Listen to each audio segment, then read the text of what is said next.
une unité notamment autour de l'évaluation diagnostique pour les personnes avec autisme, une seconde unité qui s'appelle l'intégration de l'offre de service, où on intervient notamment pour des situations de rupture ou en risque de rupture.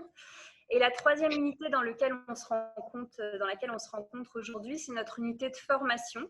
Alors, unité de formation qui, depuis quelques mois, s'est un peu interrompue au vu du contexte sanitaire, qui va reprendre à partir de janvier 2021, si tout va bien. Et en fait, si vous êtes intéressé, je vous invite à aller sur notre site. Vous l'avez là sur la page, où vous retrouvez toutes nos actions de formation, de sensibilisation qui peuvent être proposées aux familles, aux personnes avec autisme, mais aussi aux professionnels. Donc, on a des temps de formation, des temps de sensibilisation. On va notamment avoir une sensibilisation autour de l'orientation de l'insertion professionnelle qui va durer une demi-journée dans le courant de l'année 2021. Et on est en train de réfléchir aussi à des modalités de formation en ligne pour pouvoir diffuser plus largement nos actions de formation. Alors, la définition du trouble du spectre de l'autisme. Donc aujourd'hui, l'autisme, il faut plutôt le voir dans une approche qualitative. C'est-à-dire qu'il y a quelque temps, on parlait d'absence de compétences chez les personnes. On pouvait identifier effectivement des personnes qui n'avaient pas de compétences communicationnelles, pas de compétences d'interaction sociale. Aujourd'hui, on va voir que les personnes, elles ont ces compétences, mais que sur un plan qualitatif, ça va être altéré. Deux grands domaines doivent être présents pour que le diagnostic soit posé. Des domaines qui sont présents dès la petite enfance, c'est-à-dire dès le plus jeune âge de la personne avec autisme. On est dans une notion de handicap, donc la personne naît autiste et le restera tout au long de son parcours de vie. Les deux déficits du développement qui sont impactés chez les personnes avec TSA, ce sont le premier domaine qui est de la communication sociale. Donc, on va le revoir un petit peu autour des compétences de communication, des compétences langagières, mais aussi des compétences réceptives, c'est-à-dire comment je comprends les codes de communication de mon entourage. Et puis, le deuxième volet de la communication sociale, c'est tout ce qui va être en lien avec les interactions sociales, les compétences sociales. Comment je m'ajuste en fonction du contexte social dans lequel je me trouve. Donc ça, c'est le premier domaine impacté chez toutes les personnes avec TSA. Le second domaine, ce sont ce qu'on appelle les comportements restreints et stéréotypés. HDF Environnement. Voilà, je me permettais de vous appeler. On avait parlé d'une réunion d'information collective suite à ma recherche de personnel pour une usine située sur commune. Si vous serait possible de me rappeler dans ce cadre-là, 07. Madame Fichot, il y a des interférences. 64, merci. Madame Fichot, on partage vos messages. Donc, le deuxième domaine de ce qu'on appelle la dyade, cette dyade, c'est ce qui est commune à toutes les personnes avec TSA en termes d'altération, c'est les comportements restreints et stéréotypés. Ce qui va nous intéresser dans la particularité liée à l'orientation et l'insertion professionnelle, c'est notamment aussi tout ce qui va être en lien avec les particularités sensorielles qui impactent beaucoup les personnes avec autisme de par un traitement de l'information sensorielle qui va être altéré. On va parler d'hyper ou d'hyposensibilité. Et donc, c'est vrai que quand on va regarder du côté des adaptations professionnelles, ce volet des particularités sensorielles va vraiment être important. Donc ça, la dyade, commune à toutes les personnes avec autisme. En parallèle, on peut avoir d'autres difficultés, d'autres déficits, c'est ce que nous, on appelle les comorbidités. On peut retrouver chez certaines personnes avec autisme, mais pas toutes, un déficit intellectuel. On peut retrouver des altérations liées au langage, de l'hyperactivité, ce qu'on appelle le TDAH, le trouble déficitaire de l'attention avec ou sans hyperactivité. Donc ça, c'est ce qui va être en plus de notre dyade, de notre TSA. Ce qui est important aussi à avoir en tête, c'est que quand on va faire une évaluation diagnostique, on va parfois avoir ce qu'on appelle des TSA d'intensité plus ou moins légère, moyenne ou sévère. On peut avoir une forme d'autisme d'intensité légère. Néanmoins, les répercussions dans la vie quotidienne peuvent être importantes et peuvent être moyennes ou sévères. Et donc, c'est sur ces répercussions-là que nous, on va travailler pour proposer des aménagements et des adaptations. Ça va pas trop vite, ça va? Non, c'est bon. C'est bon. Ok. Donc, vous allez le voir, je vous ai présenté la dyade. Dans les premiers aménagements auxquels on peut réfléchir sur un plan professionnel, on va les aborder, on va y réfléchir ensemble.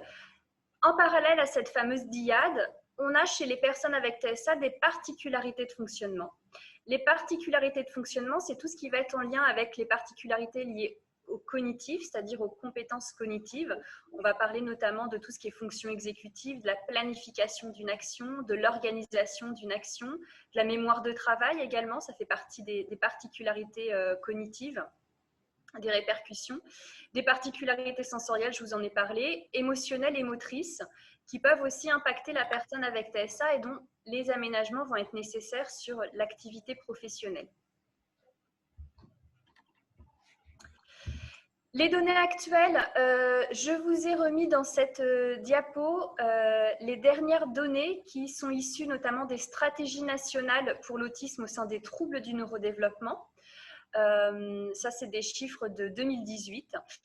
Et alors, c'est notamment le dernier point qui va nous intéresser pour notre présentation d'aujourd'hui, c'est qu'on voit que 0,5% des personnes avec autisme travaillent aujourd'hui en milieu ordinaire et seuls 11,6% disposent d'un logement personnel. Donc, on voit qu'aujourd'hui, il y a vraiment toute une stratégie, tout un travail à mener pour permettre aux personnes avec TSA d'intégrer le milieu professionnel. Et on va voir aussi qu'il y a le milieu professionnel, mais il y a aussi tout ce qui a trait autour. On va parler de l'autonomie en général et ça, c'est vraiment un point qui est essentiel à aborder quand on va aborder l'activité professionnelle. L'autisme, je vous l'ai dit, ce n'est pas une maladie, c'est un handicap. On est avec, on vit tout au long de la vie avec. On va pouvoir proposer des aménagements.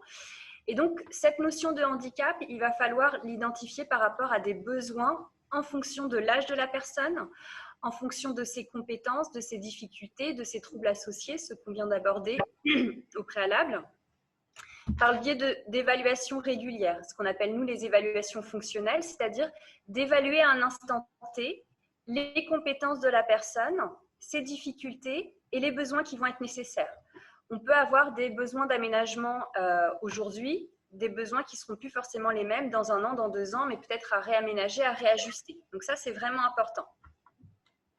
Regardez aussi par rapport aux attentes de la personne et aux priorités de la personne par rapport à son parcours de vie et cette notion d'anticipation. C'est vrai que le projet professionnel, nous on le voit, on essaye de le travailler très rapidement sur le volet notamment scolaire des jeunes adolescents, fin collège, lycée, pour des mises en stage, travailler vraiment ce volet-là et tout ce que je vous le disais en parallèle, tout ce qui a trait à l'autonomie aussi, toutes les compétences liées à l'autonomie qui vont être nécessaires pour avoir une inclusion professionnelle de qualité.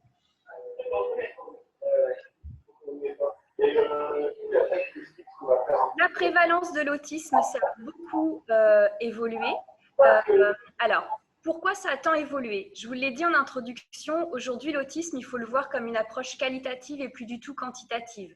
Il y a plusieurs années, quand on parlait d'autisme, les personnes avec autisme, c'était, je vous le disais, uniquement les personnes qui n'avaient pas du tout de compétences communicationnelles, qui avaient parfois un retard intellectuel assez sévère, donc on était dans des tableaux cliniques assez sévères. Aujourd'hui, l'autisme, ça n'est plus que ces tableaux-là, ça l'est toujours, mais ça ne l'est plus. Ça peut être aussi des formes extrêmement légères dans le tableau clinique, hein, pas forcément dans les répercussions. On parle de plus en plus, je ne sais pas si ça vous avez déjà entendu ce terme, de camouflage, de personnes avec TSA qui arrivent à camoufler leurs difficultés. Ça a un coût de fatigabilité extrêmement important.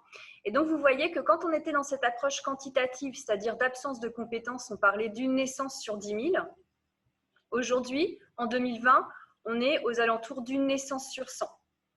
Quelques recherches iraient presque aux alentours même d'un taux plus important. Mais le chiffre à retenir aujourd'hui, c'est qu'une personne sur 100 présente un trouble du spectre de l'autisme avec cette intensité dont je vous parlais, hein, légère, sévère ou moyenne.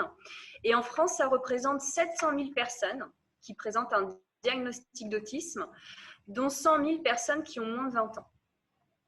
Donc, cette augmentation, elle est croissante dans tous les pays. On la retrouve vraiment sur un plan international. L'augmentation des causes, je vous l'ai dit, ce sont les critères diagnostiques qui ont évolué. L'amélioration de la pose du diagnostic également. Et puis, on parle aussi d'une réelle augmentation en lien avec certains changements environnementaux. On parle beaucoup des traitements notamment, des polluants qui pourraient être en cause d'une augmentation des troubles du spectre de l'autisme. Les origines des TSA, elles sont multiples. On parle d'une origine multifactorielle. Ce qu'on sait, donc origines multifactorielles sont des origines génétiques, ce sont des origines environnementales, je vous en ai parlé, les polluants, certains traitements. On sait que ces origines, elles ont un impact très rapidement, de façon très précoce, sur un dysfonctionnement du développement et de l'organisation du cerveau, du système nerveux central du bébé, du fœtus. Et donc, ces répercussions, elles impactent notamment sur les régions du cerveau qui vont être importantes dans les compétences sociales et dans la communication. D'où les difficultés pour nos personnes avec TSA à intégrer certains codes sociaux et à avoir certaines compétences sociales et communicationnelles. L'impact au quotidien. Alors, je vous l'ai dit, l'impact au quotidien, il est important effectivement d'identifier que l'insertion professionnelle d'une personne avec TSA doit s'inscrire dans son parcours de vie. Donc, en amont de son projet professionnel, il va être important d'identifier si la personne avec DSA a pu acquérir des compétences qui vont être importantes dans son parcours de vie. Je vous ai parlé notamment des compétences liées à l'autonomie. Ce manque d'autonomie, il peut avoir un impact et être un frein à l'insertion professionnelle. Faute de pouvoir prendre les transports en commun, par exemple, faute de pouvoir gérer son logement de façon individuelle, gérer son budget. Sur le plan de l'autonomie, on va avoir aussi tout ce qui a trait aux compétences sociales, c'est-à-dire avoir de bonnes compétences avec son environnement professionnel. Ça, c'est quelque chose qui va être très important. Donc, bien évidemment, ça ne va pas être à l'environnement professionnel de le travailler, mais c'est en tout cas de s'assurer que la personne avec TSA qu'on va accompagner, qui va être employée, aura dans son parcours de vie des acteurs qui pourront la soutenir dans ces dispositifs. En fonction des difficultés, en fonction du projet de la personne, on peut effectivement faire appel, par exemple, on peut orienter la personne vers des services spécialisés, des services médico-sociaux comme des SAMSA, des SAVS, des psychologues qui peuvent travailler sur les compétences sociales, des éducateurs spécialisés qui peuvent soutenir la personne sur le volet de l'autonomie plus personnelle. Et puis sur le volet professionnel, ça peut être aussi si la personne a besoin de construire son projet de vie, d'être orientée, de pourquoi pas orienter la personne vers l'assistance sociale de l'entreprise, vers la médecine du travail ou des référents handicap au sein de l'entreprise. L'idée, c'est de vraiment, au vu de ce parcours de vie, de s'appuyer de tous les acteurs qui vont être nécessaires pour construire le projet de la personne et qu'elle se sente le mieux possible. Je vous ai remis les points essentiels à travailler sur le plan de l'autonomie. On en a déjà parlé, donc l'autonomie résidentielle, ça va être plutôt tout ce qui a trait à l'autonomie personnelle, la tenue vestimentaire. Je vous parle de la tenue vestimentaire, par exemple. Nous, on avait un monsieur qui avait une activité professionnelle plutôt dans les espaces verts. Ce monsieur, il adorait porter des costumes toute la journée. Et quand il allait travailler en costume avec un chapeau, enfin vraiment, voilà, de façon… La tenue n'était pas forcément ajustée au contexte professionnel et ça pouvait le mettre en difficulté quand ses collègues lui faisaient la remarque, il ne comprenait pas, ça pouvait le mettre en colère, le mettre en difficulté et du coup, on pouvait voir que du coup, il se mettait en retrait et ça pouvait avoir un impact sur son activité professionnelle. Donc, c'est pour ça que tous ces éléments-là, ils vont vraiment être nécessaires à travailler pour être sûr qu'un moindre petit détail ne peut pas avoir un impact énorme dans la vie professionnelle de la personne. Dans l'autonomie résidentielle, ce qui va être extrêmement important aussi sur le plan professionnel, c'est tout ce qui va être en lien avec la notion de ponctualité. On sait bien à quel point c'est important sur le plan professionnel. L'autonomie communautaire, ce sont les transports en commun, la gestion du budget. Et puis l'autonomie des loisirs, c'est effectivement dans une vie globale, effectivement de s'assurer que la personne peut avoir une activité régulière en parallèle de cette activité professionnelle. Alors, je repousse juste ça parce que je ne vois plus mes slides. Je t'interromps une minute, Julie. Allez-y. Surtout, si vous souhaitez intervenir, n'hésitez pas. Hein. Bien sûr. Est-ce que pour le moment, il y a des premières questions qui apparaissent? Non. Eric, par exemple, je t'ai vu réagir. Est-ce qu'il y a quelque chose qui t'a interpellé? Non, je ne pas. Juste rien. J'ai réagi à notre collègue qui s'était excusé tout à l'heure. Non, moi, je suis très attentivement et je bois les paroles avec grand plaisir. Je découvre. Voilà. D'accord. Ok. Alors, Nous, aujourd'hui, je vous le disais, en fait, l'unité d'évaluation, l'unité de formation, pardon, s'est interrompue au vu de la crise sanitaire depuis mai 2020. Du coup, tous les professionnels de l'unité de formation ont réintégré l'unité d'évaluation diagnostique du CRA, dont je fais partie, justement, jusqu'en janvier maintenant 2021. Et dans ce cadre, en fait, on a proposé des évaluations. On avait des attentes extrêmement importantes, notamment pour les adultes. Les adultes, je vous parlais de cette notion de camouflage, des personnes adultes qui ont une vie sociale, qui ont une vie de famille, qui ont une activité professionnelle, pour qui ça se passe, voilà, qui ont des compétences de vie. Pourquoi je vous dis ça? Parce que ces personnes adultes qu'on rencontre, donc ce sont des personnes qui depuis plusieurs années se sentent en décalage, se sentent en difficulté sur différents points.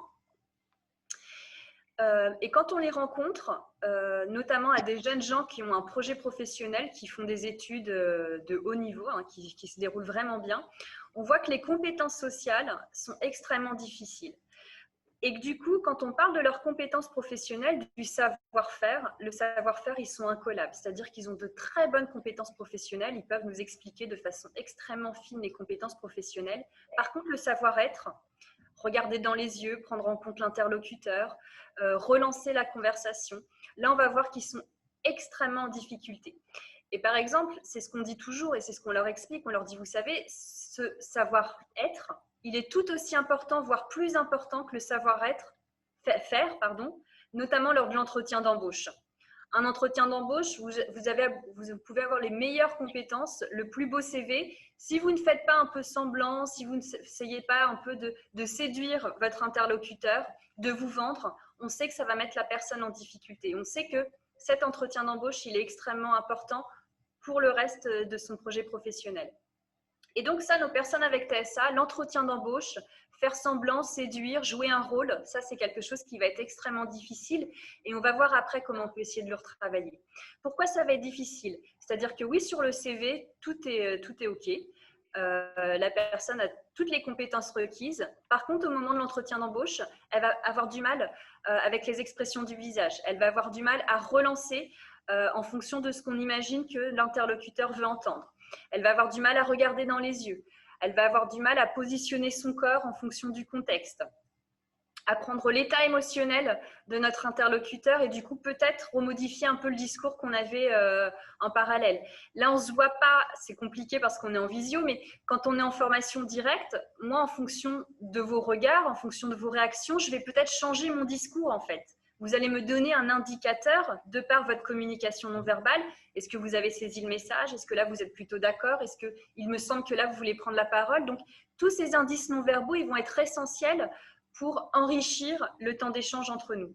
Ça, nos personnes avec TSA, ces indices sociaux, cette communication non verbale, elle est extrêmement complexe à prendre en compte, à comprendre et à s'ajuster. Donc, on va essayer de le retravailler.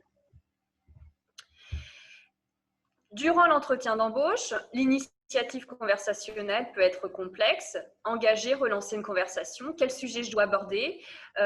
Comment je peux sortir de mes intérêts restreints?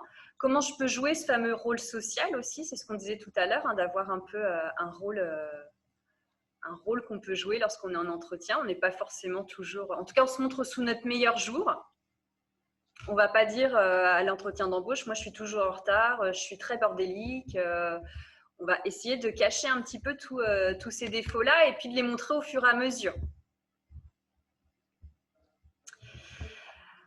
Pour nos personnes avec TSA, prendre en compte aussi ces fameuses compétences sociales dont je vous disais tout à l'heure. Et donc, c'est vrai qu'on va essayer de travailler, quand on est toujours dans cette notion de parcours de vie, sur les compétences d'habilité sociale, c'est-à-dire en parallèle de pouvoir proposer aux personnes avec autisme de travailler ces compétences sociales et donc d'avoir des entraînements aux habilités sociales. C'est quoi ces entraînements aux habilités sociales? C'est quand on arrive dans une entreprise, les règles de convention sociale, elles sont très différentes avec son employeur, avec les collègues. Et puis, dans toutes les entreprises, ça va être différent. Dans certaines entreprises, tout le monde se tutoie. Dans d'autres, ça va être la hiérarchie, on la vous voit. Les collègues directs, on les tutoie. Et alors ça, c'est très difficile aussi à prendre en compte. C'est regarder ce que font les collègues, demander. Tout ça, c'est quelque chose qui va être difficile. La manière dont j'interpelle les gens, dont je les salue. Donc, en ce moment, on est plutôt peinard, on ne s'embrasse plus, on ne se serre plus la main. Donc, merci le Covid pour les personnes avec TSA. Mais il y a encore quelques mois, sur le plan des attendus. Dans certaines entreprises, on peut juste saluer de la voix. Dans d'autres, il faut absolument se faire la bise ou se serrer la main. Donc, il y a des attendus aussi et qui parfois, comme les personnes avec TSA vont être en difficulté avec ces attendus-là, ça peut les mettre un peu en retrait en fait. Ouais, elle se prend pour qui? Elle ne nous serre pas la main, elle ne nous fait pas la bise. Et c'est vrai que quand on ne sait pas ce qui se passe, inconsciemment, nous, on peut se faire un peu des films ou s'imaginer des choses qui ne sont pas forcément présentes. Prendre en compte aussi les temps de pause, les temps de repas. Ces temps-là, je dirais que pour nous, au travail, c'est ce qui va nous ressourcer. Avoir une pause, prendre un café, fumer une cigarette, manger avec ses collègues, c'est ce qui va vraiment nous ressourcer sur le temps du repas. Ces temps sociaux, ces temps informels, ils sont extrêmement importants. Ces temps informels, pour les personnes avec TSA, c'est certainement les temps les plus difficiles. Apprendre à interagir avec les collègues autour de la machine à café, parler de la pluie et du beau temps, si ça n'intéresse pas forcément la personne avec TSA, ça peut vraiment la mettre en difficulté. Et on verra que dans les aménagements, quand on va parler avec la personne avec TSA, c'est pourquoi pas lui proposer sur ces temps de pause-là qu'elle puisse déjeuner toute seule, qu'elle puisse avoir une pièce toute seule. Et que, encore une fois, si nous, en tant que collègues, on le sait, on va moins se poser de questions. On est d'accord que si un collègue ne mange jamais avec nous, à un moment donné, on va se poser des questions. Si on sait que cette personne-là elle a besoin de se ressourcer toute seule dans son bureau, on ne va plus se mouliner le cerveau en se faisant des questions qu'on n'a pas forcément. Pour nos personnes avec TSA, de par les compétences sociales qui vont être complexes, apprendre à travailler en groupe, à travailler en équipe, c'est quelque chose qui peut être également un peu complexe, si ce n'est si après on va voir sur le plan des stratégies, si on anticipe bien qui fait quoi. Et puis apprendre à faire un choix aussi, ça peut être des choses un peu complexes. Sensibilité au changement, tout ce qui va être du changement, et alors ça en entreprise, une réunion qui est prévue à 10h et puis au final c'est à 11h, ou alors c'est annulé, c'est demain, la collègue devait être là, le Covid, tout ce que vous voulez. Tout ça, ça peut être compliqué. Alors, ce qu'il faut savoir, c'est que ce n'est pas tant le changement qui est difficile à appréhender pour la personne avec TSA, c'est l'imprévu. C'est-à-dire que si le changement n'est pas prévu ou qu'il est prévu au dernier moment, là, la personne va être en difficulté. Si le changement, il est prévu, qu'on anticipe et qu'on explique bien à la personne comment ça va se passer, la manière différente dont ça va se passer, ça va être beaucoup plus facile pour elle. Je vous ai repris quelques exemples, ce sont des témoignages de personnes avec TSA qui peuvent exprimer « les imprévus m'angoissent, me font peur ».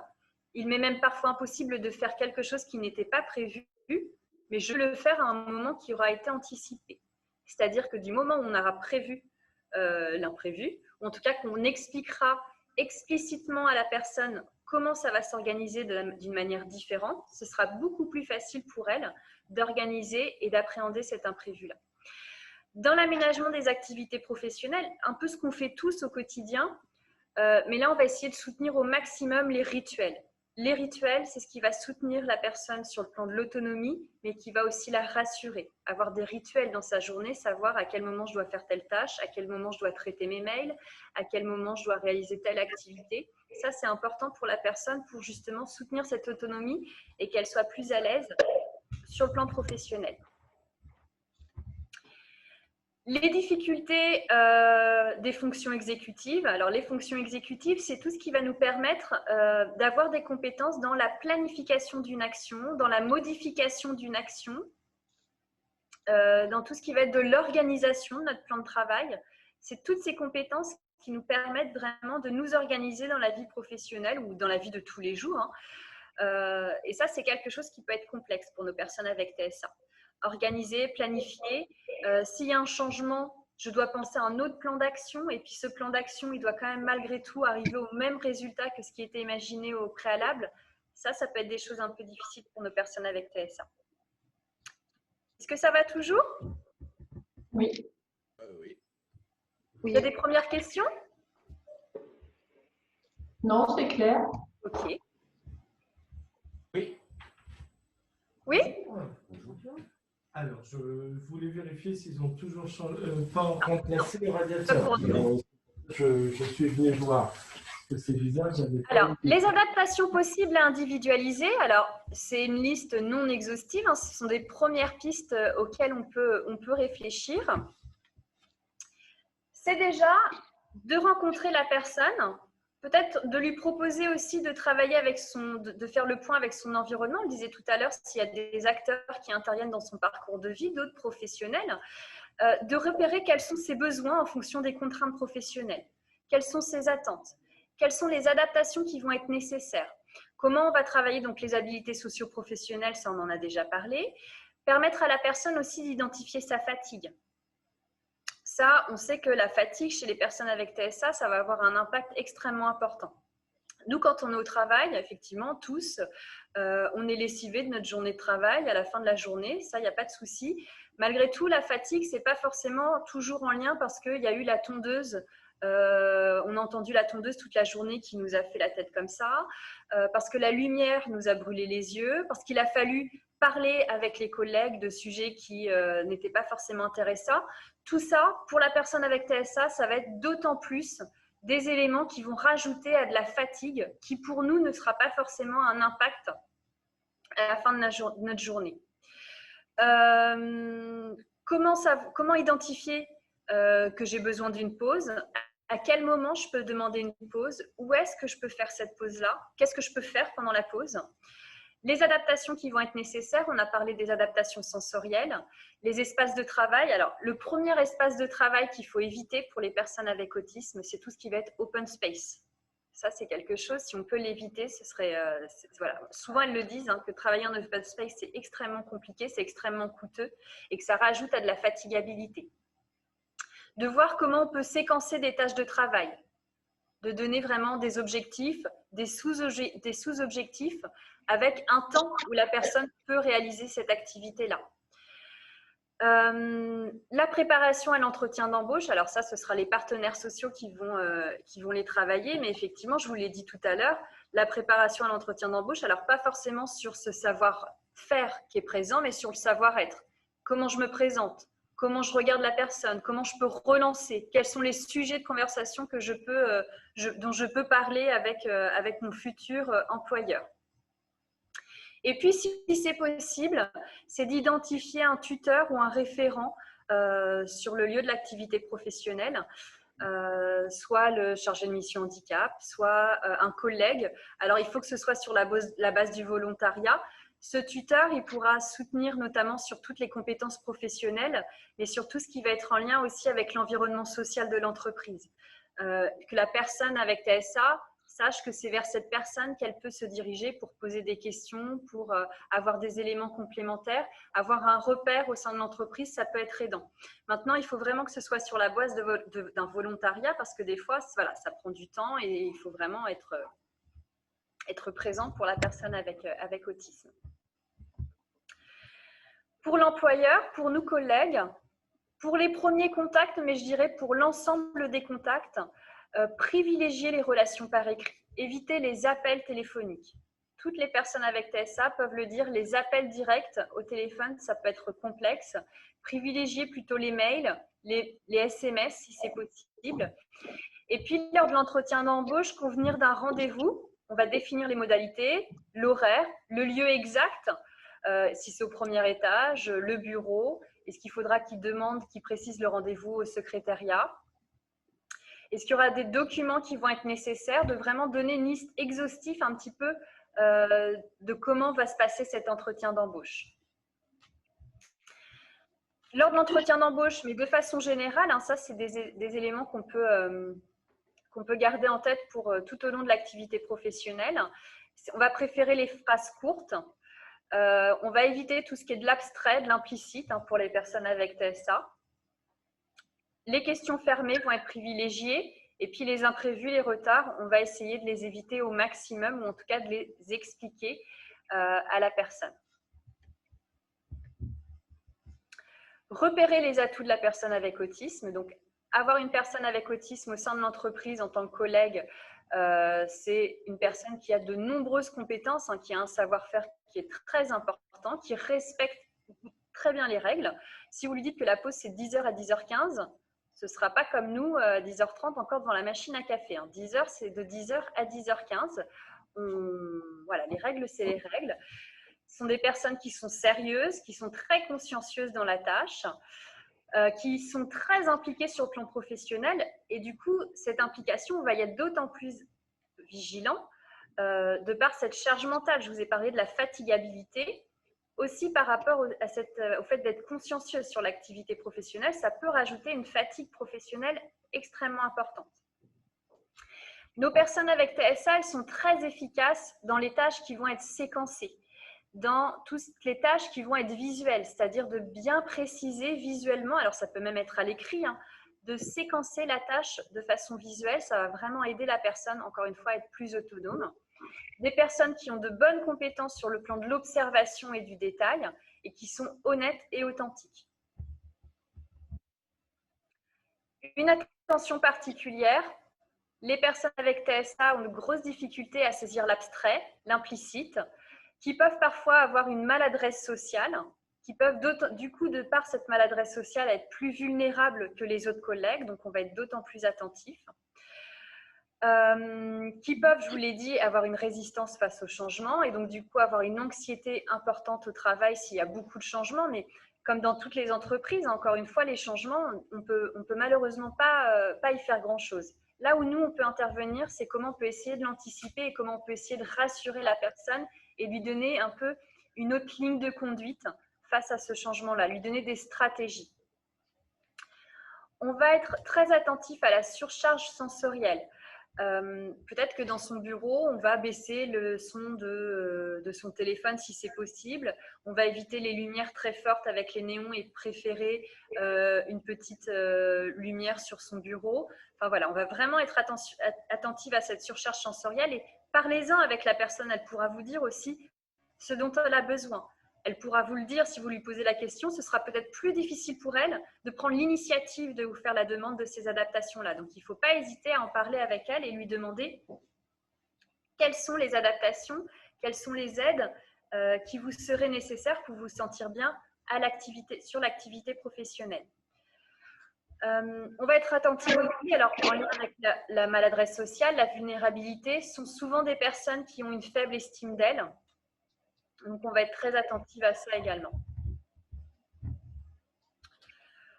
Pour notre salarié, pour la personne avec TSA, je vous le disais, s'appuyer des partenaires de l'entreprise, l'assistante sociale, la médecine du travail, mais aussi territoriaux, tous les acteurs qui participent au projet de la personne, à son parcours de vie, demander à la personne si elle est d'accord qu'on puisse, pourquoi pas, les rencontrer. Notamment aussi, ce sont des professionnels qui ont développé, qui ont mis en place des stratégies pour la personne dans sa vie de tous les jours et qui pourraient peut-être être généralisées sur le poste de travail, sur l'activité professionnelle. Pourquoi pas, si la personne en est d'accord, de faire une présentation de l'autisme au sein de l'entreprise, au sein de tous les collègues, de présenter les TSA dans les grandes lignes et peut-être la personne, si elle le souhaite aussi, de faire une présentation de ses propres particularités, de ses propres perceptions et des adaptations qui vont être nécessaires pour elle. Proposer un salarié tuteur, je vous en ai parlé. L'aménagement du poste de travail, je vous en ai parlé aussi. La vigilance par rapport au temps de régulation sociale, les pauses, les déjeuners, ne pas contraindre la personne à y participer, lui laisser l'opportunité de pouvoir rester seule sur ces moments-là et peut-être d'identifier aussi au sein de l'entreprise un espace ressources où elle peut se retrouver pour justement s'apaiser ou se reposer sur des temps courts de pause au travail. Lors de la prise de poste du futur salarié, mettre en place des supports visuels, un organigramme et un trombinoscope. Qui je peux interpeller pour telle action? Quelle est la collègue qui va s'occuper de mon salaire, qui va s'occuper à qui je dois rendre tel document? Donc, que la personne puisse vraiment avoir toutes ces choses-là de façon très explicite, en expliquant le rôle de chacun. Décomposer les tâches, les activités professionnelles que la personne va avoir à faire en sous-objectifs, lui permettre aussi de hiérarchiser les tâches, avec des objectifs quantifiables. Je vous ai mis les directives abstraites. Prenez ce projet en main. Vous faites ça par exemple, vous faites ça pour demain ou vous faites ça pour tout à l'heure. Ça, c'est des choses qui sont très abstraites. Il me faut ça pour 13 heures. J'ai besoin de ce projet-là ou j'ai besoin de ça pour demain midi. Il faut vraiment que ce soit expliqué de façon précise avec des attendus précis. être bienveillant, tolérant, comme tous nos collègues de toute façon.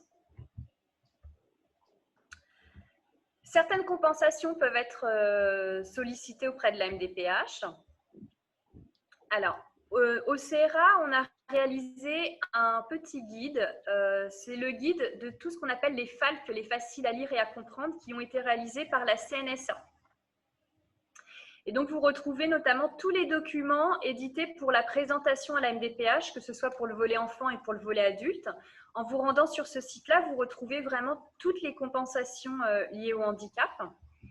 Pour les personnes adultes, il y a notamment tout ce qui va être en lien avec la RQTH, la reconnaissance en qualité de travailleur handicapé, les orientations en milieu protégé, type ESAT, les stages en ESAT, comme les NISP, qui vont être à demander auprès de la MDPH. La demande du DEA, c'est le dispositif de l'emploi accompagné, c'est en lien avec la MDPH également. Donc ça, ce sont vraiment les ressources, les compensations à demander auprès de la MDPH par la personne elle-même. Je vous ai mis aussi des liens de quelques ressources qui peuvent être aidantes. Alors ça, ce sont des guides qui ont été réalisés notamment par Handisup. C'est un petit guide qui représente un peu toutes les adaptations qui peuvent être proposées aux personnes avec TSA. Vous le retrouvez, vous pouvez le télécharger directement sur ce site-là. Après, on pourra le regarder si vous voulez en écran partagé. Quand j'ai regardé un peu aussi pour la présentation de ce matin, j'ai trouvé ce guide. Alors, ça a été fait par Pôle emploi, mais on retrouve aussi pas mal de stratégies qui peuvent être aidantes, notamment dans le cadre de l'entretien d'embauche. Comment on peut aider la personne avec TSA dans son entretien d'embauche, les stratégies, comment la préparer. Et puis, n'hésitez pas à aller sur le site du Groupement national des centres ressources autisme. C'est le site donc national, dans lequel vous pouvez retrouver également un onglet spécifique à l'orientation et l'insertion professionnelle. Vous avez des guides, vous avez des vidéos, vous avez des présentations de stratégies sur le plan professionnel qui peuvent être intéressantes et qui peuvent répondre à des questions plus individuelles en fonction de vos besoins et puis du besoin de la personne avec TSA que vous accompagnez. Et donc, je vous ai mis une petite phrase donc, de ce fameux guide que j'ai récupéré sur Pôle emploi qui pour moi est très parlante. C'est: l'autisme est un handicap qui doit être considéré comme une façon d'être, de pensée différente. Il convient de considérer la personne comme neurodifférente avec ses atouts et ses faiblesses, comme tout à chacun. Donc, voilà pour cette présentation. J'espère que je n'ai pas été trop rapide, mais comme je voulais avoir un peu de temps pour échanger avec vous, est-ce que ça va déjà pour cette première présentation? Oui. Ça n'a pas été trop vite? Non, parfait. Bon. Est-ce que vous avez des questions? Peut-être des exemples de situations que vous avez rencontrées tout simplement, hein. Moi, personnellement, je n'ai pas trop eu l'occasion de rencontrer des personnes en situation d'autisme. Est-ce que pour beaucoup d'entre vous, vous aviez déjà eu de l'information sur l'autisme ou c'est une première présentation? Non, c'est une première présentation. Oui, c'est une première présentation également pour moi. Par contre, j'avais déjà été sensibilisée par une collègue d'un autre GEC qui avait des enfants qui souffraient de ce type de troubles. D'accord. Voilà. Et donc, certains d'entre vous travaillent déjà avec des personnes avec TSA? Non. Oui, moi. Et alors, comment ça se passe? Est-ce que vous voulez nous en parler un petit peu? Est-ce que du coup, dans la présentation, vous retrouviez un petit peu les particularités? Oui, complètement. À titre d'exemple, donc nous proposons des ateliers découverte métier. Et je me souviens sur un atelier découverte métier agent de propreté, donc un groupe de 10 jeunes avec différents handicaps, dont un autiste, où ils ont tourné sur 3 ateliers, donc nettoyer les sols, les vitres, et puis une utilisation d'une machine pour les sols. Et du coup, en fin de journée, je fais un point individuel avec chacun sur le ressenti, sur le métier en lui-même, sur les difficultés rencontrées éventuelles. Et donc, avec ce jeune autiste, je l'avais pris, mais avant la fin des 3 ateliers. Donc, au bout du 2e, déjà avoir un ressenti à ce moment-là. Et donc, quand je lui ai demandé son ressenti, il m'a dit, mais je peux rien dire puisque je n'ai pas fini. Je n'ai pas fait les 3 ateliers. Et effectivement, il a raison. Il ne pouvait pas me donner son ressenti sur la journée puisqu'il n'avait pas fait les 3 ateliers. Donc, du coup, il a fallu que je reformule pour dire, voilà, sur les 2 ateliers auxquels tu as participé là, qu'est-ce que tu peux me dire? Et là, j'ai pu avoir effectivement un retour sur son ressenti, sur ce qu'il a pensé, etc., etc. Et du coup, ces 3 ateliers, là, tout le monde faisait les 3 ateliers ou pas forcément? Tout le monde, ils sont tous passés sur les 3 ateliers, oui. Et pourquoi ce jeune-là, il n'a pas pu faire les 3 ateliers? Si, il a fait les 3 ateliers, mais en fait, moi, je les prenais en fin de journée un par un, et du coup, lui n'avait pas terminé les 3 ateliers, donc je l'ai pris à ce moment-là où il avait fait que 2 ateliers. Et un point d'étape. se retrouver dans la même situation. Donc voilà, c'est tout. Mais il a fait les 3 ateliers. D'accord.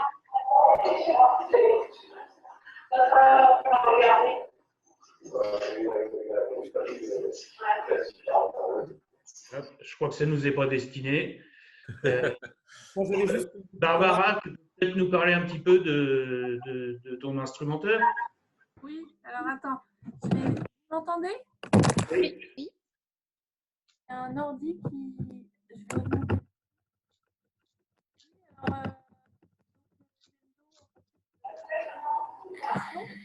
Alors, on a mis un de nos salariés avec un trouble autistique dans une société en tant que tuyauteur instrumentation. Donc, c'est de la prise de mesure très fine et c'est de la tuyauterie très fine en atelier. Parce que le tuyauteur instrumentiste, il peut le faire également sur chantier. En maintenance, mais là c'était dans un atelier, donc le contexte était toujours le même, c'était bien un atelier. Il y a tout un travail en effet de présentation de l'équipe, de présentation de l'atelier avant mise en poste. C'est quelqu'un qui parlait peu. En plus, c'était un monsieur qui parlait avec ses parents dans la langue d'origine de ses parents, donc il maîtrisait quand même peu le français, donc c'était pas évident au niveau communication. Mais en fait, l'intégration s'est très bien faite parce qu'on avait une équipe qui était toujours la même et qui était tenue au courant en fait du besoin de sécurisation au départ. La seule chose qui a été difficile à vivre pour lui, c'est qu'il s'est coupé une fois, mais c'était une toute petite coupure, hein, parce qu'on est venu aussitôt. C'était une coupure de l'ordre, vous prenez un petit ciseau de cuisine, un petit couteau de cuisine, voilà, vous êtes coupé en épluchant des carottes. Donc, il s'était fait une coupure comme ça et il est tombé dans les pommes, en fait. Et il a eu la tête qui tournait et puis il est tombé. Et en fait, c'est la vue en fait, de la coupure, l'imprévu de la coupure, etc. Pour lui, c'était comme si c'était un énorme accident du travail, quoi. Il a fallu, donc on a arrêté tout de suite la mission, on a appelé ses parents, ils sont venus le chercher, etc. Donc le côté imprévu, je pense que c'était ça. Enfin, il est revenu au travail dès le lendemain, mais sur le coup, ça a été très, très dur à vivre. Et toute l'équipe, ça a perturbé l'équipe de travail. D'où la nécessité, effectivement, de présenter l'autisme de façon générale à l'entreprise. Et puis, il y a la question, alors effectivement, peut-être que cette coupure, c'est un imprévu et que ça l'a beaucoup angoissé. Mais ça peut être aussi en lien avec, tout à l'heure, je vous ai parlé des traitements sensoriels qui va être un peu particulier. On a des témoignages de personnes avec autisme qui peuvent expliquer « je peux me gratter jusqu'à 100 et ne rien ressentir ». Donc voilà, on voit bien que cette répercussion, enfin, en tout cas, ce ressenti sensoriel va être différent d'une autre. En revanche, je peux avoir une coupure, même la plus minime qui soit, et la ressentir comme étant une douleur extrêmement vive. Donc, je ne sais pas pourquoi cette personne, effectivement, elle a eu ce ressenti-là, elle en est tombée dans les pommes, mais c'est peut-être en lien avec l'imprévu, mais c'est peut-être aussi avec un ressenti qui va être différent d'une autre. Ça, c'est vraiment important de l'avoir en tête aussi, c'est que le ressenti sensoriel peut être extrêmement compliqué. En tout cas, peut être difficile. C'est pour ça que parfois, dans les adaptations, on a souvent des personnes qui peuvent avoir, par exemple, des casques pour limiter le bruit. Là, en ce moment, moi, j'ai une patiente qui arrive régulièrement au CRA pour une évaluation. Elle vient avec des lunettes de soleil parce que la luminosité, même actuellement, en Normandie, de toute façon, la luminosité, on est rarement gêné par la luminosité. Elle est extrêmement gênée par cette luminosité sur un plan visuel. En fait, elle a ce qu'on appelle de l'hypersensibilité. Et donc, c'est vraiment important de l'avoir en tête parce que ces adaptations sensorielles, elles vont être extrêmement importantes et elles vont permettre justement d'être plus posées au travail. J'avais une question parce qu'en fait, là, dans les différents troubles, enfin, dans les différents symptômes que vous nous avez évoqués, moi, parfois, lors de rencontres d'entreprise, vous avez parfois des cadres, etc., où on se dit, enfin, tout ce que vous avez listé, parfois on se dit, ben, c'est pas un trouble TSA, mais on est borderline. Même quand vous dites parfois ce besoin de se ressourcer, etc., c'est quand même ce qui définit une personne introvertie. Elle n'est pas pour autant autiste. Donc, j'ai l'impression, en fait, tous ces symptômes-là, parfois je me dis, il n'y a pas vraiment de… Enfin, on est tous un peu borderline, on peut avoir pas mal de ces symptômes-là.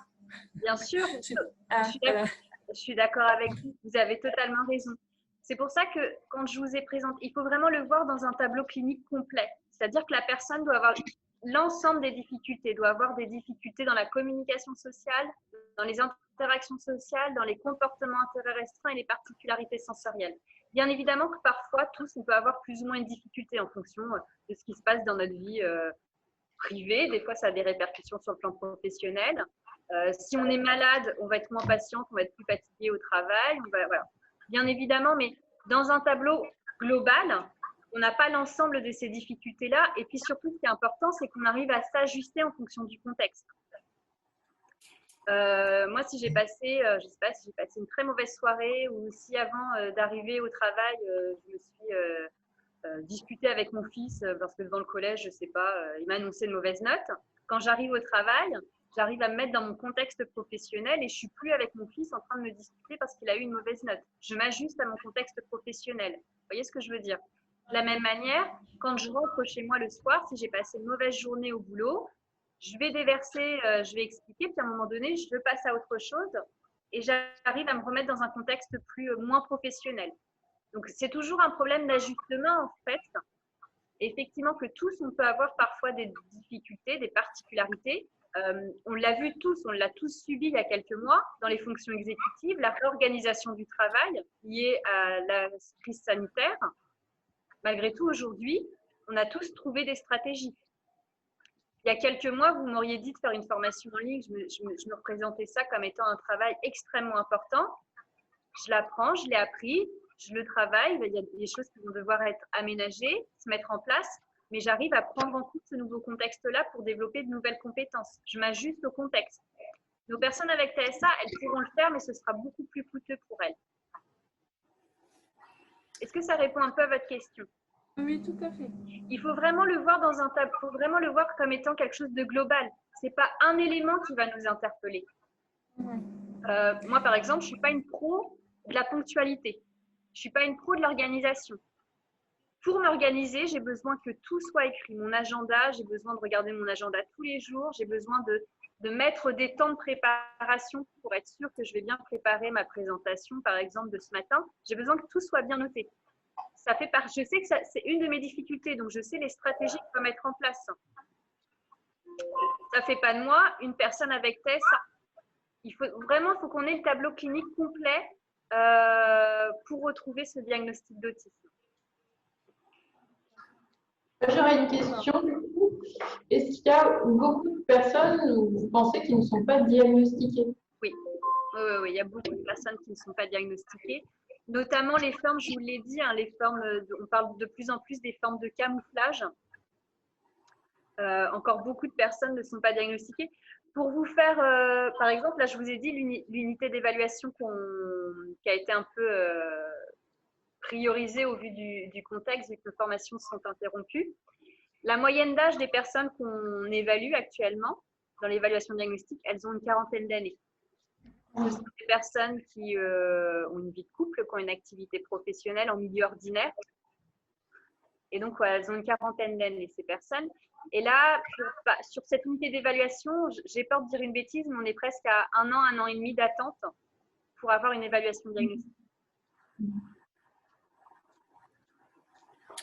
Bonjour. Bonjour.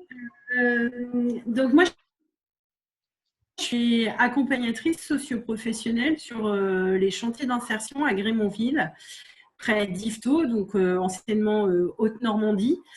Et depuis début novembre, nous accueillons sur nos chantiers, donc en tant que salariés, un jeune homme ayant donc des troubles autistiques. Donc, historiquement, jusqu'à présent, nous n'avions jamais accueilli de personnes avec ce genre de troubles.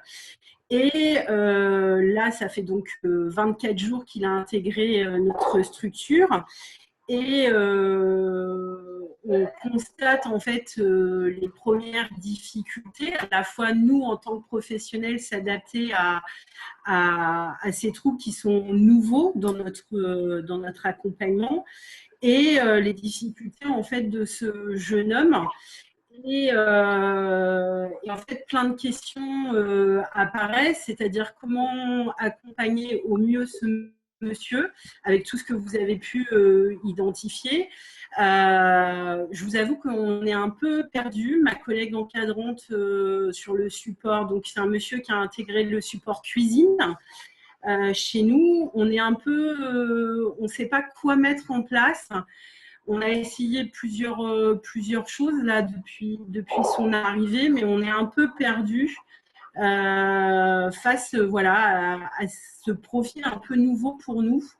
Donc, je vous prends un exemple. Hein, c'est un jeune homme, par exemple, la semaine dernière, qui a questionné l'encadrant technique sur combien de fois il devait retourner le foie pour qu'il soit cuit. Et ma collègue, elle lui dit, je ne peux pas répondre à cette question. Donc, c'est à la fois frustrant pour lui parce qu'il a besoin de repères, mais en effet, professionnellement, c'est compliqué de lui dire, il faut retourner 2, 3, 6 fois, 10 fois le foie pour qu'il soit cuit.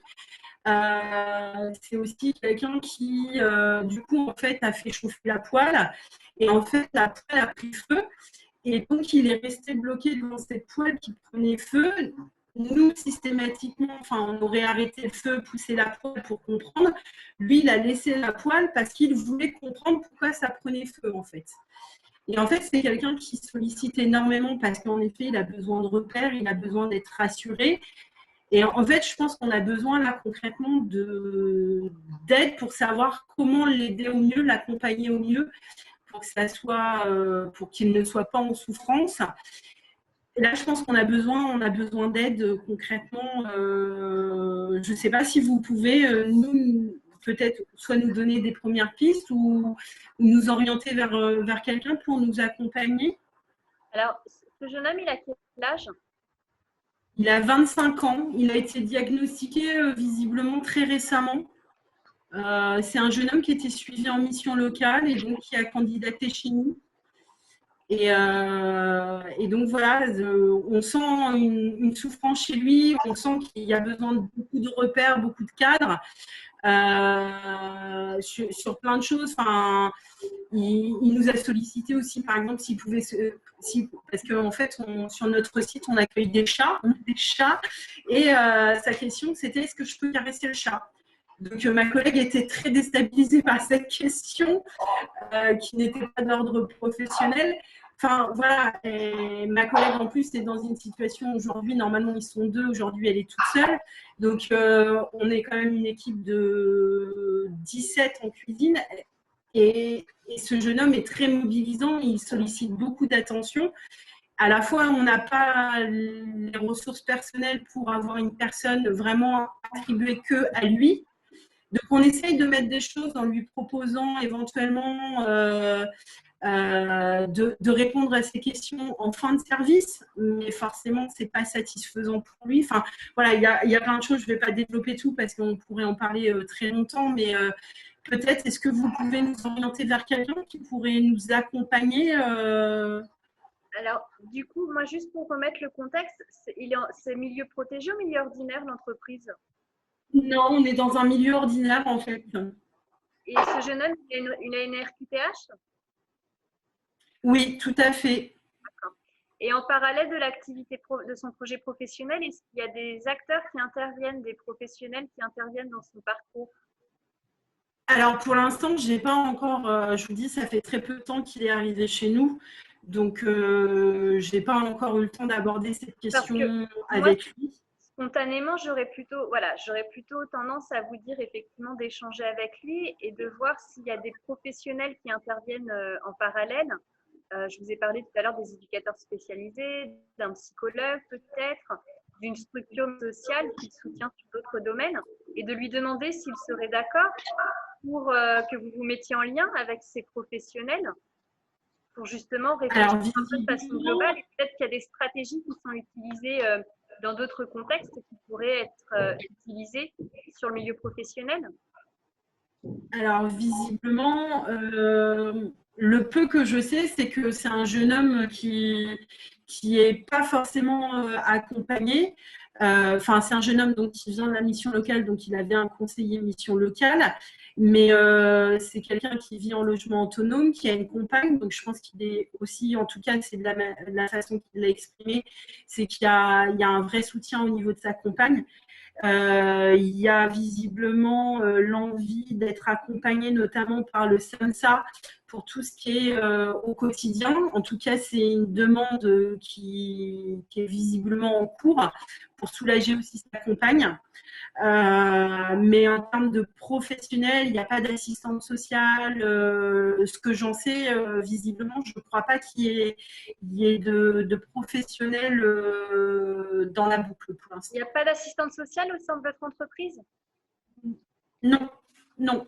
Mais après, moi, je travaille sur le territoire avec d'autres assistantes sociales, mais visiblement, ce n'est pas un jeune homme qui est accompagné sur le territoire.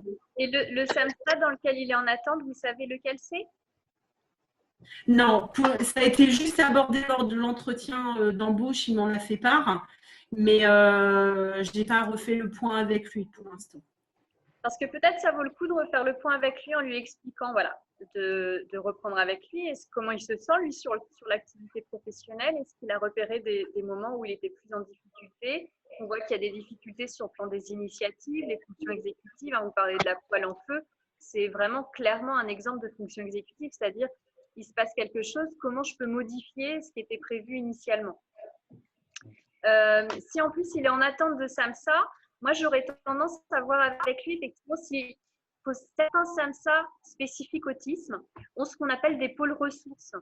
Et les pôles ressources en fait peuvent intervenir en amont de l'intervention par le SAMSA. Ils peuvent intervenir sur des points spécifiques à un instant T, sans notification. Et d'autant plus si ce monsieur-là est en attente de SAMSA, peut-être qu'ils peuvent intervenir de par ce pôle ressources pour aider à l'aménagement professionnel. Ça vaut peut-être le coup d'en parler avec lui et de voir s'il serait d'accord pour que vous l'accompagniez dans cette démarche-là. Ok. Mélanie, oui. S'il s'agit de Mathieu, je t'invite à me contacter. D'accord, super. Quand tu veux. Je le connais voilà. très bien. Ok, super. Parfait. Et puis, pas hésiter, effectivement, après, si ce monsieur est d'accord, mais moi, je trouve que c'est toujours intéressant de faire une présentation aux collègues de l'autisme de façon spécifique. Et ce que vous expliquez, effectivement, la question « est-ce que je peux caresser le chat ?» ça fait sourire, ça peut nous sembler un peu bizarre, mais si c'est expliqué, du coup, ce sera mieux accompagné et on sera moins surpris. Et du coup, de mettre des mots sur tout ça, ça peut être aussi important pour les collègues. Et puis, ce monsieur-là, il se sentira certainement mieux après au sein de l'entreprise. Mais voyez avec lui, demandez-lui pour que vous puissiez faire le lien avec les professionnels, les acteurs qui l'accompagnent en parallèle. Bah, pour le coup, Laurent, on verra pour échanger de tout ça. Et voilà, super. Pas de problème. Ce jeune. Super, merci beaucoup. Je vous en prie. Madame Fichot aussi qui a des expériences qu'elle peut peut-être partager avec nous. Oui, tout à fait. Encore toutes mes excuses pour tout à l'heure suite aux problèmes techniques.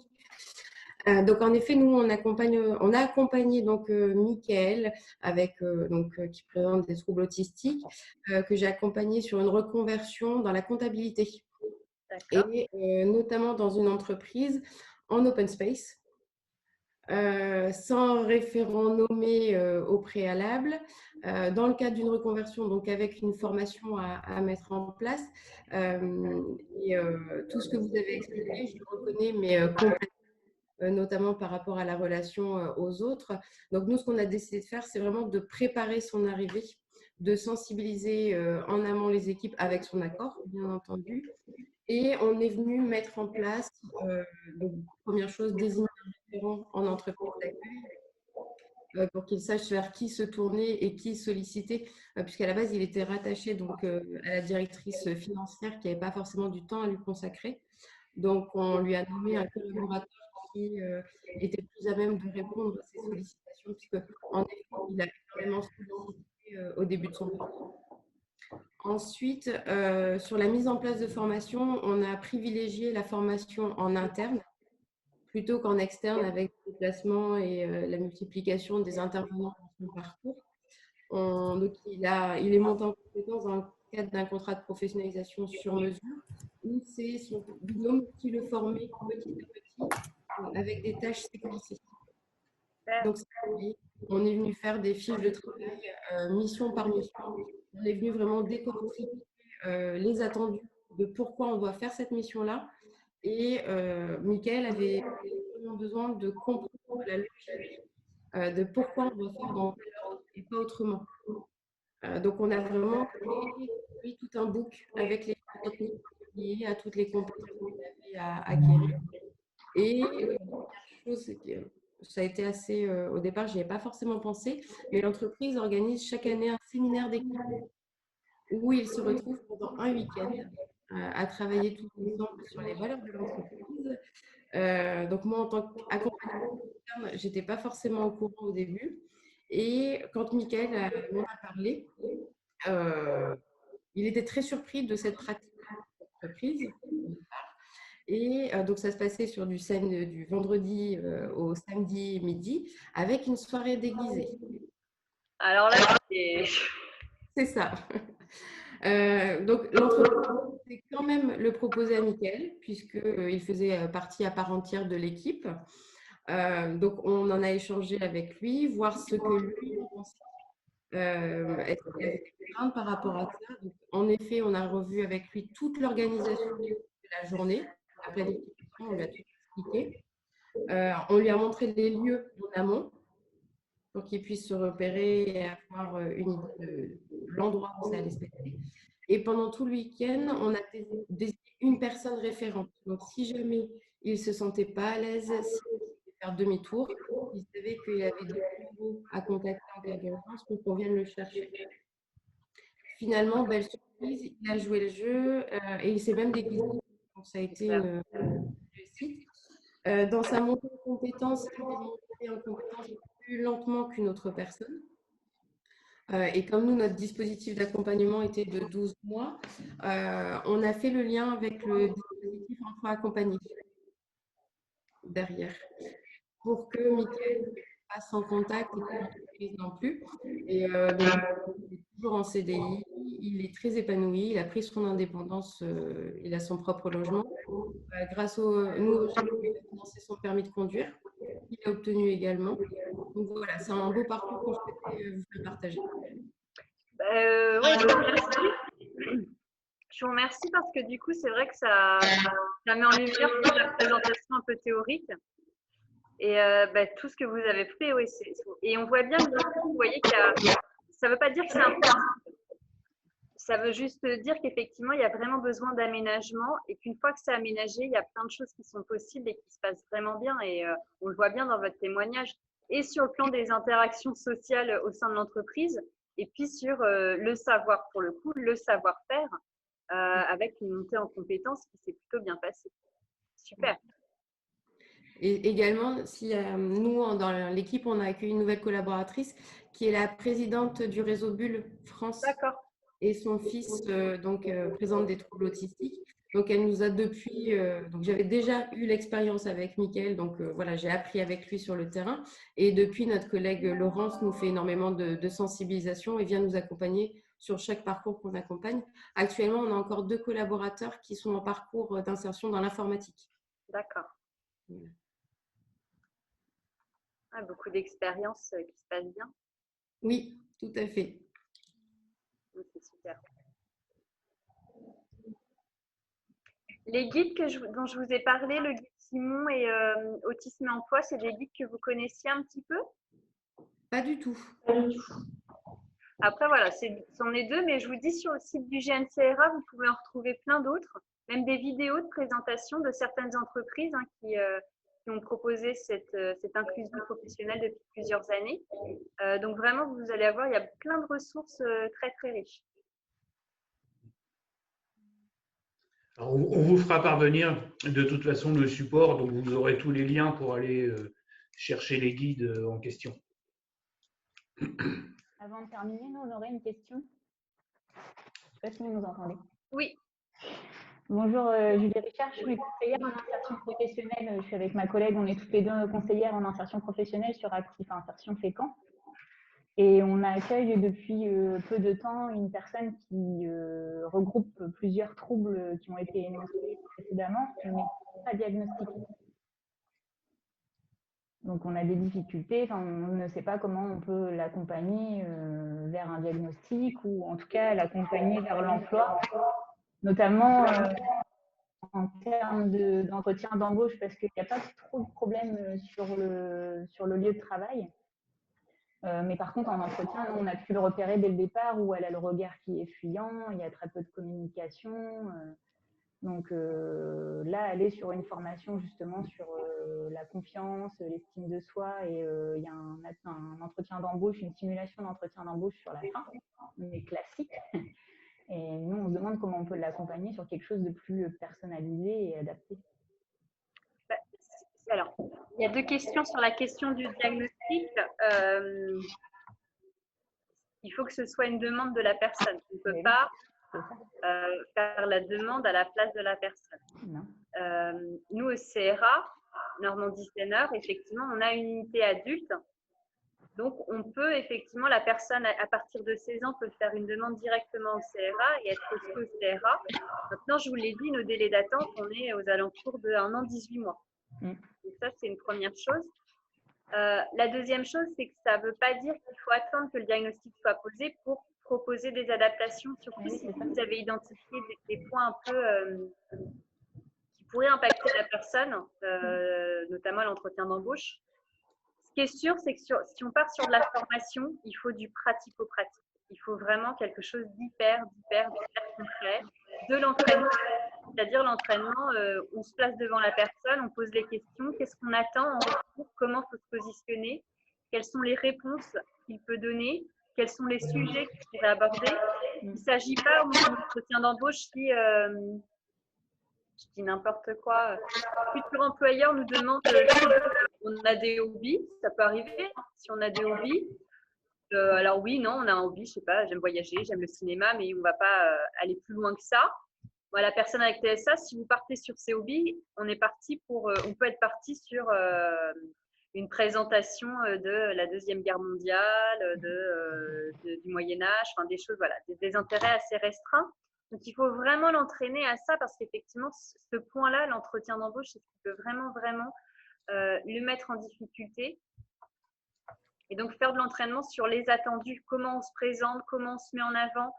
Si notre employeur nous demande nos défauts, nos qualités, il faut savoir mentir, il ne faut pas balancer tous nos défauts, quoi. Ou en tout cas, faut dire les défauts qui sont attendus,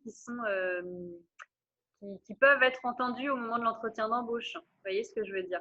On est plutôt face à une personne qui exprime peu de choses, justement. Et du coup, ben, c'est peut-être ça peut être en lien avec un défaut d'initiative aussi, avoir du mal à exprimer ses idées, avoir du mal à développer ses idées et donc l'entraîner à développer ses idées. Mais ça, je dirais que tout ce travail-là, il peut être fait par le biais des habilités sociales. C'est ce qu'on appelle les groupes d'habilité sociale, c'est-à-dire qu'on a des professionnels qui ont développé des groupes d'habilité sociale. Alors, avec les plus jeunes, ça va être apprendre à jouer ensemble autour d'un jeu de société. Et puis des jeunes adultes, ça va être justement d'apprendre à travailler ensemble, à avoir des relations avec ses collègues, à avoir un entretien d'embauche. Comment on se présente à un entretien d'embauche? Présentez-vous. On va présentez-vous, ça demande un peu d'initiative, ça demande de s'être préparé aussi. Ça peut être aussi dire à la personne, mais pour certains, quand on arrive à un entretien d'embauche, comme on l'a préparé, on a écrit plein de petites choses sur un papier, on s'est préparé en amont. Demandez à l'entretien d'embauche, est-ce que je peux avoir ce papier-là pour avoir mes idées, pour savoir comment les développer? Et puis qu'en amont, on ait pu aider la personne à développer ses idées. Et puis, Madame Richard, on s'est rencontrés, nous, sur le sujet des badges numériques. Mais on a évoqué aussi à cette occasion le fonctionnement en mode pôle. C'est-à-dire que sur le bassin de Fécamp, vous pouvez peut-être solliciter le médico-social pour avoir un appui ponctuel dans cet accompagnement spécifique. Je ne sais pas, il faudrait que je fasse le point plus précisément sur les compétences disponibles, mais il y a là l'occasion aussi d'initier ce travail en mode pôle et d'aller chercher les compétences là où elles sont. Merci.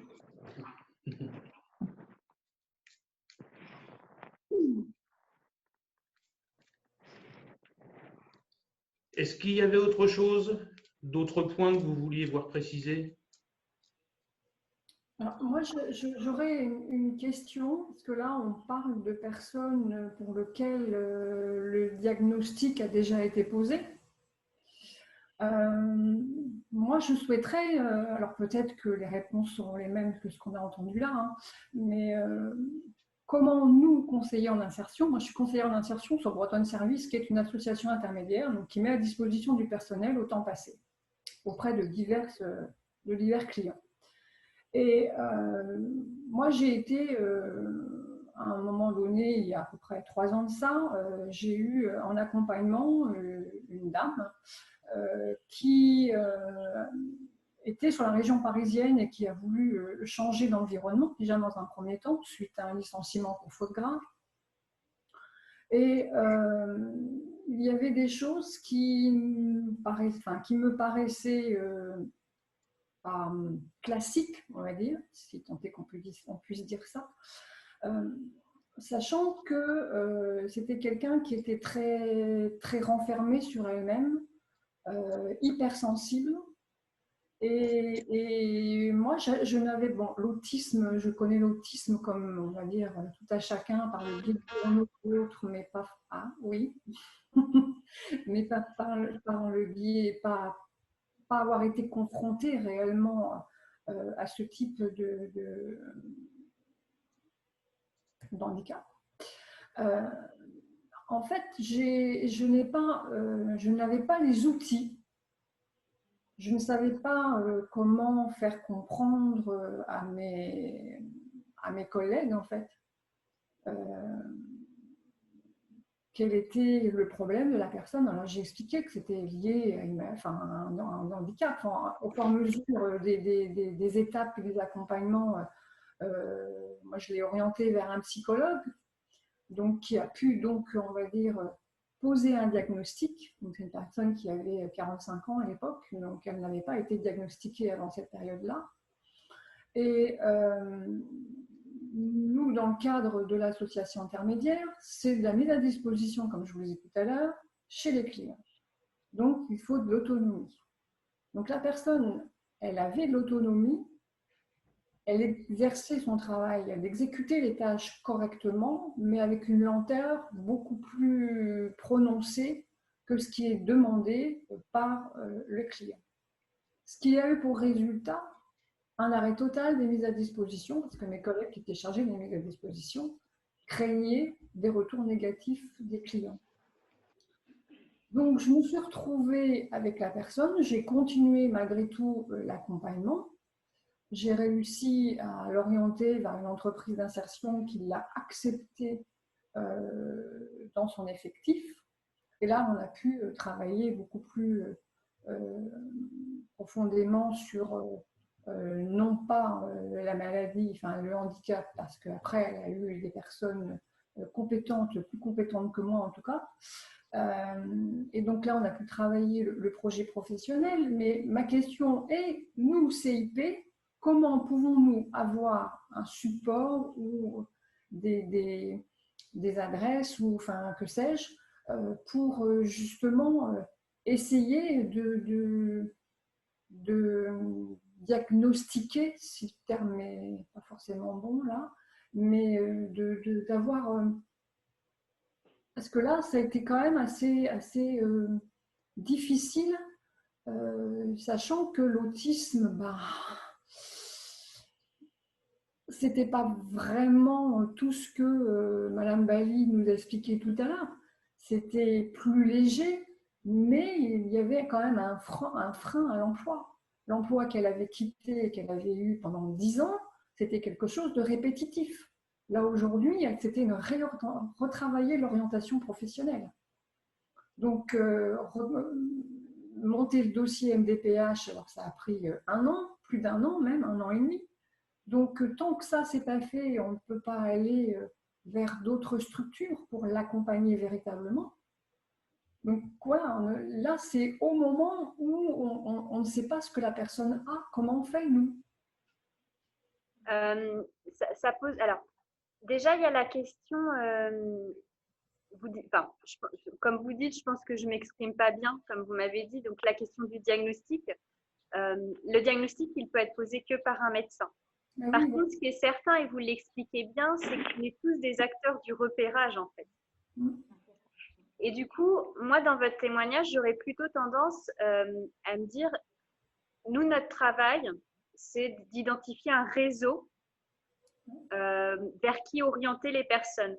Parce que là, il y avait la question du diagnostic, il y avait la question des démarches administratives liées au dossier MDPH, il y avait la question de la formation, du projet professionnel. Il y avait beaucoup de questions qui parfois ne vont pas être portées par un seul acteur. C'est pour ça que tout à l'heure, je vous ai dit, il y a la question de la notion de parcours. Et du coup, pour orienter au mieux la personne dans ce parcours-là, c'est que vous puissiez identifier un réseau assez large de professionnels en fonction de la problématique vers lesquels vous allez pouvoir adresser la personne. Je pense que c'est plutôt, en tout cas, dans votre témoignage, j'ai le sentiment que c'est ça qui vous a manqué. Vous avez repéré qu'il y avait des difficultés dans différents domaines, mais vous avez manqué de ressources pour orienter la personne et puis vous être soutenu aussi dans toutes ces étapes-là. Oui, voilà, c'est ça. Ça a pris du temps à trouver le bon réseau, en fait, et le réseau le mieux adapté à la personne aussi. Mais ça c'est vrai que ça prend énorme. C'est presque ce qui va nous demander le plus de temps, parce qu'une fois que vous aurez les ressources, une fois que vous aurez le bon réseau, vous savez qui vous interpeller, à quel moment, pour quelle difficulté. Et puis, moi, je vous rejoins, en fait, autisme ou pas autisme, c'est de comment on accompagne aujourd'hui, on est dans une société inclusive, hein, dès l'école, sur la neurodiversité. Et que ce soit de l'autisme ou pas de l'autisme, c'est comment on accompagne une personne qui va avoir des besoins spécifiques.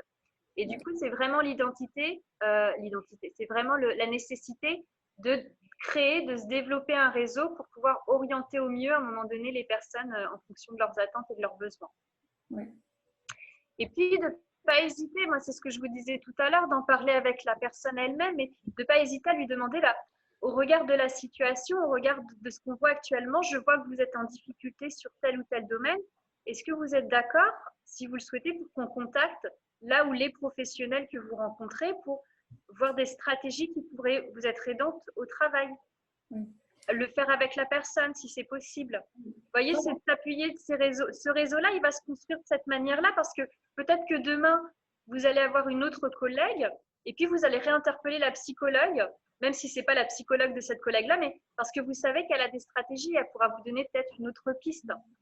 Oui, l'accompagnement a été fait avec la personne de toute façon. Bien sûr. Donc, chaque pas qui nous a permis d'avancer a été fait, a été établi ensemble. Moi, je ne suis pas fait ça de mon côté et elle non plus. Mais, et en plus, c'était quelqu'un qui avait peur, qui craignait le regard de l'autre, en fait. Donc, comme l'accompagnement, et on va dire qu'elle est peut-être tombée, l'une et l'autre, on a matché, on va dire, quelque part. Oui. Donc, du coup… Vous avez un peu endossé le rôle de référent. Voilà, c'est ça. Donc, pour le coup, bon, c'est bien. Mais après, il faut… Là, maintenant, ça y est, elle est partie, elle n'est plus en accompagnement avec moi, et elle est entrée en formation en début d'année. Donc, elle est partie sur 2 ans de formation. Elle est sur Rouen, d'ailleurs, avec un organisme de formation adapté. Mais c'est vrai que moi, je me suis trouvée un peu démunie, parce que je me suis dit, mais comment je peux l'aider? Dans mes accompagnements, je n'avais jamais eu ce cas de figure. Alors oui, on a des accompagnements, un accompagnement ne fait pas l'autre, ça c'est clair. On adapte, ça c'est sûr. Mais là, il y avait la notion de quelque chose que je sentais qui n'était pas, que je ne connaissais pas. Donc là, j'étais complètement, pendant un temps, un peu perdue. Donc là, après, je me suis recentrée sur comment il fallait faire. Mais j'ai trouvé que même si on va sur Internet, il y a tout et son contraire. Donc, en fait, il faut…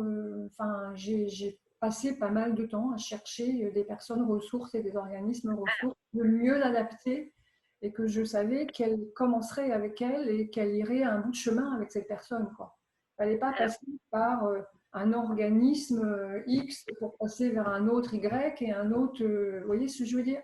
Il fallait vraiment… Et du coup, en région, alors là, pour la question de l'autisme, nous, le Centre Ressources Autisme, on en a un dans chaque région. Notre mission première, c'est d'apporter de la ressource à toutes les personnes, personnes avec TSA, leurs familles, mais aussi les professionnels. Vous pourriez nous interpeller en tant que Centre Ressources Autisme parce que vous vous retrouvez en difficulté et que vous souhaitez avoir des ressources par rapport à l'autisme de façon générale. Ça, c'est quelque chose, ça fait partie de nos missions. Oui, maintenant je le sais. Bon, ça n'aura pas été inutile donc. Absolument. Merci de m'avoir écouté en tout cas. Je vous en prie. Je plaisantais en début de séance sur la présence en force du GEC Propreté. Comment est-ce que vous, GEC Propreté, vous pouvez imaginer, sachant que vous avez la diversité des chantiers, la diversité des adhérents, comment est-ce que vous pouvez imaginer accueillir ce type de public? Alors, je me permets, en évitant justement la diversité, je pense que là, il faut être très clair, il faut cibler le site, il faut cibler un adhérent avec un site, c'est-à-dire un donneur d'ordre référencé, il faut un encadrement. Ça veut dire que je ne pense pas que ce soit… Alors, ce n'est pas plus compliqué pour moi que d'embaucher quelqu'un d'autre.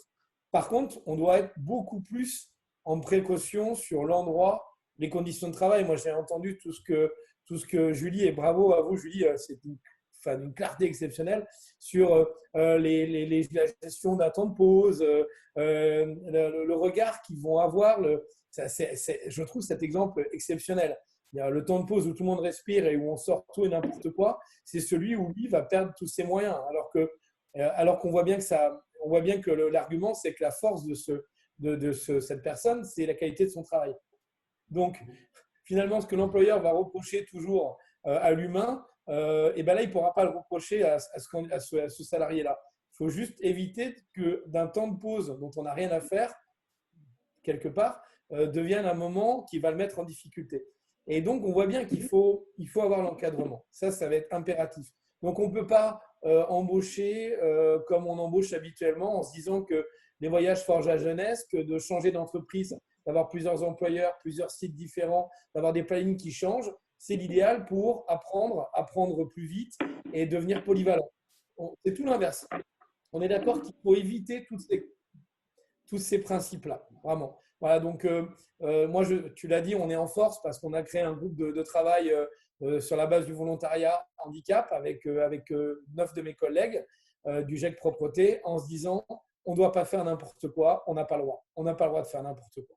Et à chacun de ces candidats, il va falloir travailler. Et moi, le gros boulot qu'on va avoir à faire, et c'est pour ça qu'on a besoin d'infos, c'est la sensibilisation. On doit faire adhérer l'adhérent à cette expérimentation si on veut qu'elle réussisse. Pour qu'une première expérimentation devienne une porte d'entrée pour d'autres cas de salariés autistes.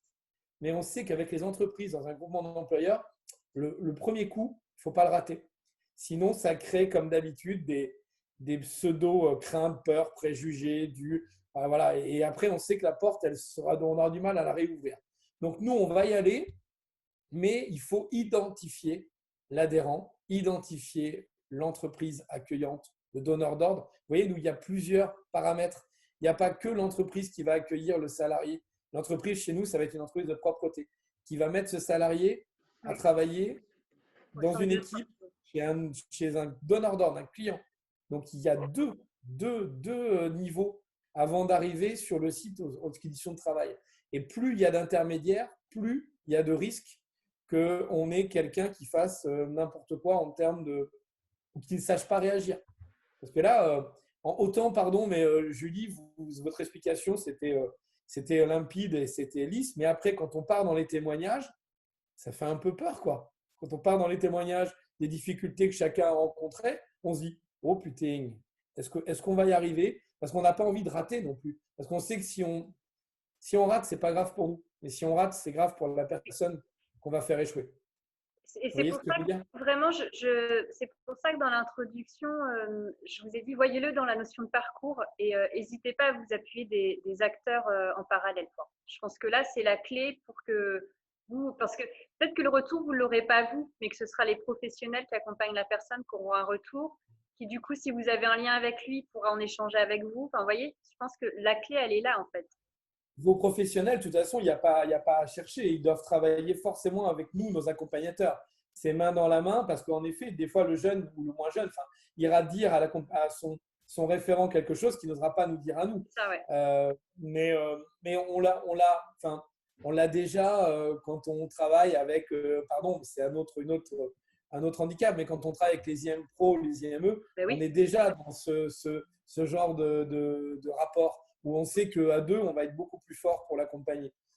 Mais ouais, encore une fois, c'est engageant. On a très envie, mais il va falloir être sacrément prudent parce qu'on ne peut pas être les garants de la façon dont nos entreprises adhérentes et aussi et surtout, on est sur des agents de propreté qui interviennent sur le site.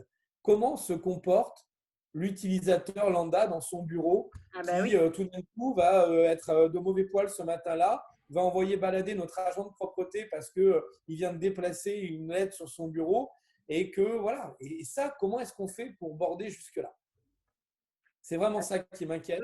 Et je peux vous dire que parfois, regardez, je ne sais pas vous là tous, je vois vos têtes, vous avez une entreprise de nettoyage qui vient peut-être nettoyer les bureaux dans vos entreprises et il y a des matins, vous êtes très agacé de la façon dont c'est mal fait. Et bien, si l'agent de propreté est visible et que c'est celui-là et que vous lui rentrez dedans, rendez-vous compte du traumatisme que ça peut avoir. C'est tout. Comment on fait pour protéger chacun? C'est la grande question. Et c'est pour ça que autisme, pas autisme, c'est la question de la bienveillance. Ah, mais ça, vous pouvez faire un cours pour l'ensemble des gens, les 3 300 000 normands, 3 300 000, je crois. Mais je suis d'accord. Non, mais là, ça vous touchez à un autre sujet qui, effectivement, je trouve en plus, vous prenez un bon exemple de la personne d'entretien qui vient le matin de très bonne heure pendant que vous êtes encore à votre café chez vous. Et non, mais je suis d'accord avec vous. Et c'est la question de la bienveillance. Vous en venez presque à souhaiter que nos agents de propreté, pour ces publics-là, restent à travailler en dehors des horaires d'ouverture pour qu'ils ne soient pas justement perturbés par le client final et son comportement, quoi, parfois. Oui, c'est ça. Ouais, c'est ça. Ou alors un vrai encadrement de proximité. Il faut travailler en binôme.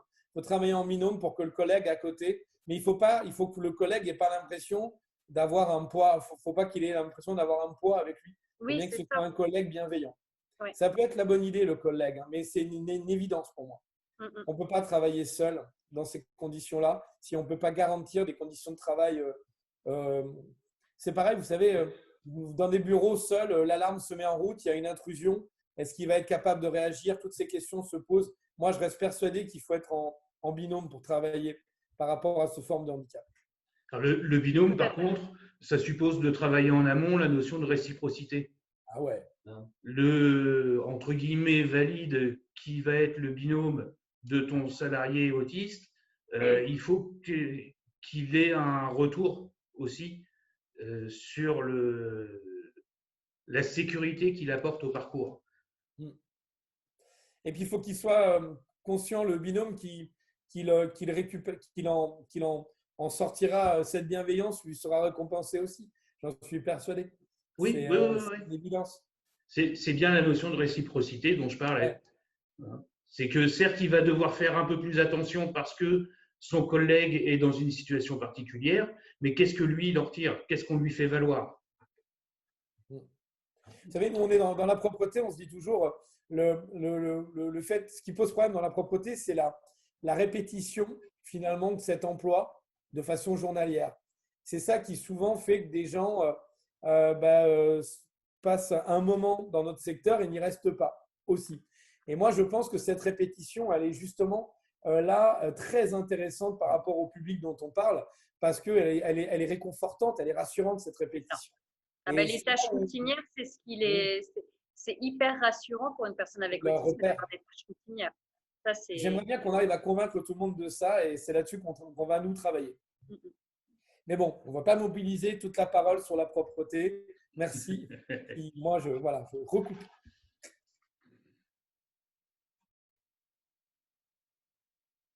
Est-ce que quelqu'un d'autre souhaitait prendre la parole?